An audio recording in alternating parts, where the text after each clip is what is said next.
Sir ఇప్పుడు Revanth Reddy CM Revanth Reddy ఈ drugs కేసుల్ని తిరగదోడుతున్నారు. అప్పట్లో గతంలో ఉన్న బీఆర్ఎస్ ప్రభుత్వం చాలా కాపాడింది వాళ్ళని. చాలా చూసాం అప్పట్లో. కేసులు అయ్యేవి. అకున్ సబర్వాల్ కూడా అసలు ఆ విచారణ కూడా ముందుకు సాగలేదు. చాలా ప్రూఫ్‌లున్నాయి.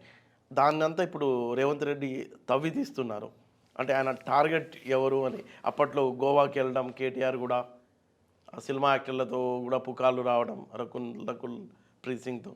అసలు ఆ వ్యవహారం ఏంటి సార్? ఇప్పుడు రేవంత్ రెడ్డి దానిపై ఎందుకు దృష్టి పెట్టారనుకుంటున్నారు? గోరంత దాన్ని కొండంత చేసుడు ఎందుకయ్యా? ఆ డ్రగ్స్ అలవాటు పడ్డోళ్ళు అసలు మనుషులలో జమనే కాదు.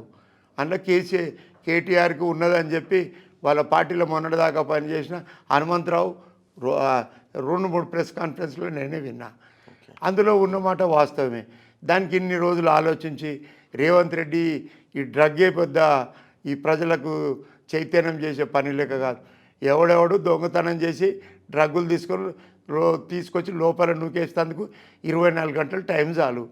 దానికి రోజు మీడియాలో మాట్లాడేంది, ఆయనను చూపించుడేంది, ఆయన నేను కాదనుడేంది, ఇక మళ్ళీ ఊరికోరు ఛాలెంజ్లు చేసుకుంటేంది. ఇదంతా అవసరమా? తెలంగాణ ప్రజలకి ఈ సమస్య ముఖ్యమా? వాళ్ళ నిజ జీవితంలో ఏం కావాలి? ఇవాళకి ఎడ్యుకేషన్ పిల్లలకు చాలా కష్టం. గతంలో బీఆర్ఎస్ ప్రభుత్వం డ్రగ్స్ వాళ్ళని కొంచెం కాపాడింది అనుకోవచ్చా? వాళ్ళే నడిపిర్రు డ్రగ్స్ వాళ్ళను. కాపాడేదేముంది? ఇంకా డ్రగ్గులు వ్యాపారాలే వాళ్ళు చేసారు, డ్రగ్గులే వాళ్ళు తీసుకుంటారు అనే అభియోగం ఉంది కదా. ఇంకా కాపాడేదేముంది? వాళ్ళని వాళ్ళు కాపాడుకోరా? వాళ్ళని ఇంకో ప్రభుత్వం వచ్చి కాపాడాలనా? అట్లా ఒకటొకటి చదివితే 150 ఉన్నాయి. అందులో ఈ డ్రగ్ ఒకటి. ల్యాండ్ స్కాములు లేవా? ఇవాళ ల్యాండ్ స్కాములు లేవా?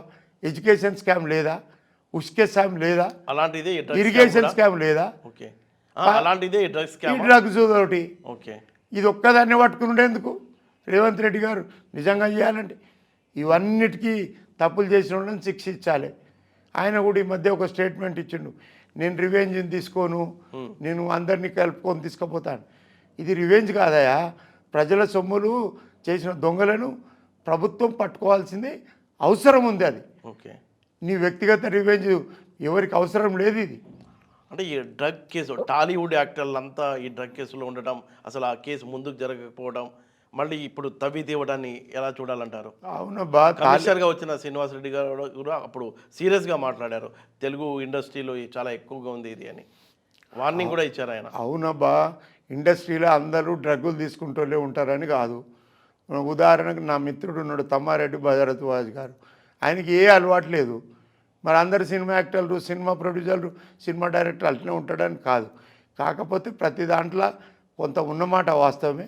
కాకపోతే అది గ్లామరస్ ఫీల్డ్, అందులో ఉంటే అది ప్రభుత్వం ఒక చిన్న సమస్య, దాన్ని డిబేట్ చేసేటంత అవసరం ఉందా నేను అనేది. మీ పార్టీ నేతలు కూడా అప్పుడు చెప్పారు, పొలిటికల్ సినిమా యాక్టర్లే కాదు రాజకీయ నాయకులు కూడా డ్రగ్ తీసుకుంటున్నారు, దానికి బలమైన కారణం ఉంది, గ్లామర్ పెరిగిద్ది అని, గ్లామర్గా హీరోలా కనిపించాలని తింటున్నారన్నట్టు మీ పార్టీ నేతలే చెప్పారు అప్పట్లో. ఇప్పుడు రాజకీయ నాయకులు వాళ్ళేమో సత్యహరిచంద్రులు, సినిమా యాక్టర్లు ఏమో దొంగలు, లేకపోతే ప్రజలేమో అదన్నాడు. సమాజంలో ఉండే చీడపురుగులు అన్ని సెక్షన్లలో ఉన్నమాట వాస్తవమే. దానికోసమే ప్రభుత్వాలు ఉన్నాయి, దానికోసమే పోలీసు ఉంది, దానికోసమే కోర్టులు ఉన్నాయి, వ్యవస్థ ఉంది, శిక్షించాలి. అంటే గ్లామర్ కోసమే డ్రగ్ వాడతారా? అందుకే రాజకీయ నాయకులు. అరే హార్వర్డ్ యూనివర్సిటీలో మనిషి 5,000 సంవత్సరాలకు రీసెర్చ్ చేస్తున్నారు. ఇవి ఇప్పుడు చిన్నగా ముఖం బాగుండు కాదు. ఏ man human life till 5,000 years వరకు చేసే సైన్స్ టెక్నాలజీ ప్రపంచంలో నడుస్తుంటే నువ్వేందా ఈకలు గోకలు మూతికి మంచిగా మంచిగా అవుతారా అని, మూతికి రంగు వస్తే అదే అవుతుంది, గ్లామర్ వస్తుంది అని. Science has become major subject. ఈ డ్రగ్స్ అనేది కేవలం సినిమా యాక్టర్లే కాదు, నేను చెప్పేది రాజకీయ నాయకులు కూడా వాడుతున్నారు. సైన్స్ ప్రపంచంలో పెద్ద సబ్జెక్ట్ అది. అవును. ఈ పిచ్చకుంట దానికోసం సారీ, ఆ పిచ్చకుంట వర్డ్ అన్నది యూజ్ చేయడం తప్పు. కానీ ఈ పనికిరాని సబ్జెక్ట్ కోసము, ఈ పనికిరాని దొంగతనాల కోసం పోలీస్ వ్యవస్థ ఉంది. ఒక కానిస్టేబుల్ వాడు బట్టి లోపలేయగలుగుతాడు. దానికోసం ఏందా ఇది? అంటే మీకు మంచి సంబంధాలు ఉన్నాయి, సినిమా యాక్టర్లతో ఉన్నాయి, రాజకీయ నాయకులతో సంబంధాలు ఉన్నాయి. మీకు అలాంటి చర్చ ఎక్కడన్నా విన్నారా? గ్లామర్ కోసమే ఈ డ్రగ్స్ అలవాటు చేసుకుంటారు నేతలు కానీ సినిమా యాక్టర్లు కానీ, అది కరెక్టేనా? చాలామంది వాళ్ళు గ్లామరస్గా, అందంగా, మంచి కథలు పెట్టి తీసి సమాజానికి చూపిస్తున్న ఆ సెక్షన్ను టార్గెట్ చేయటం నా పని కాదు. నిజానికి కూడా వాళ్ళు చాలా కష్టపడతారు. సినిమా ఫీల్డ్లో ఉండేవాళ్ళు చాలామంది 90% వాళ్ళు కష్టపడతారు. నేను కూడా ఫిలింనగర్ క్లబ్ల మెంబర్ను. వాళ్ళు చాలామంది మిత్రులు, నా మిత్రులు కష్టపడతారు. నేను అన్నది అది వాళ్ళ కాదు సార్. చెప్పేది కష్టమా కష్టం కాదు ఆ, చెప్పేది గ్లామర్ పెరిగిద్దా డ్రగ్స్ వాడితే? ఆ అపోహ ఎందుకు ఉంది? నేను చెప్పేది వినండి. గ్లామర్ పెరగడానికన్నా ముఖ్యము సినిమా యాక్టర్లు స్టూడియోలల్లో టీవీలలో రోజు పనిచేసేది ఉంటుంది కాబట్టి అది గ్లామరస్ ఫీల్డ్ కాబట్టి దానికి ఏమేమి వాడతారు అన్నది నాకు పెద్ద అవగాహన లేదు. ఒకవేళ నిజంగా నువ్వు ఈ ప్రశ్న ఇచ్చినావు కాబట్టి నేను నా మిత్రులను అడుగుతా.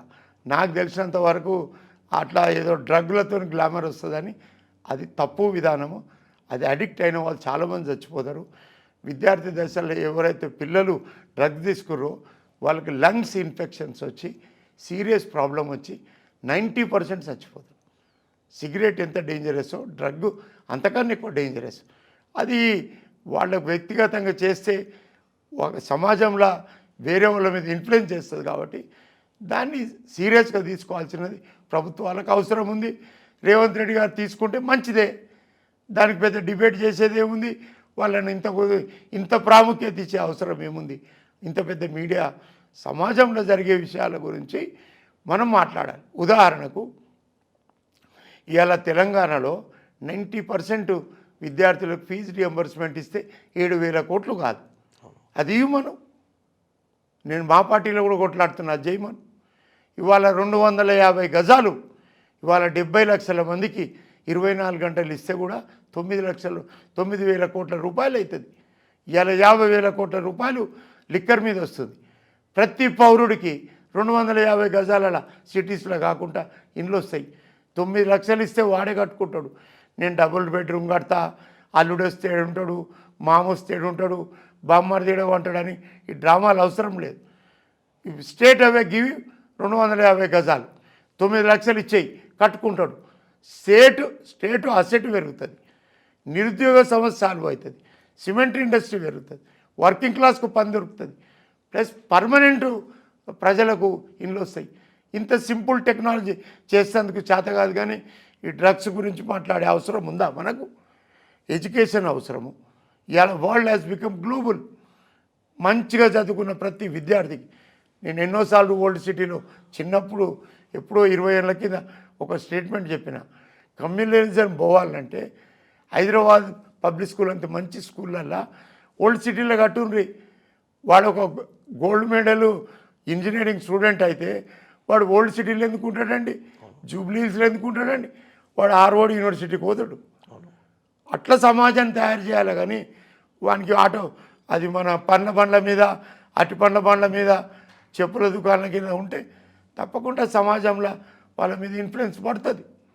డెఫినెట్లీ పర్చేసింగ్ కెపాసిటీ పెరిగితే మన స్టైలే పెరుగుతుంది. ప్రపంచంలో కూడా మనం కూడా కాంపిటీటర్. చాలా దేశాలకు ప్రజలు అవసరం ఉన్నారు. ఇప్పుడు ఒకప్పుడు పిల్లలు ఉడితే పనిష్మెంట్, ఇప్పుడు పిల్లలు ఉడితే ఇన్సెంటివ్స్ ఇచ్చే సమాజం వచ్చింది. మనం రేపు జరిగే విషయాలన్నిటి మీద డిబేట్ చేయాలి, తెలుసుకోవాలి, ప్రజలకు చెప్పాలి, చైతన్యం చేయాలి. అది నాయకుడిని లక్షణం.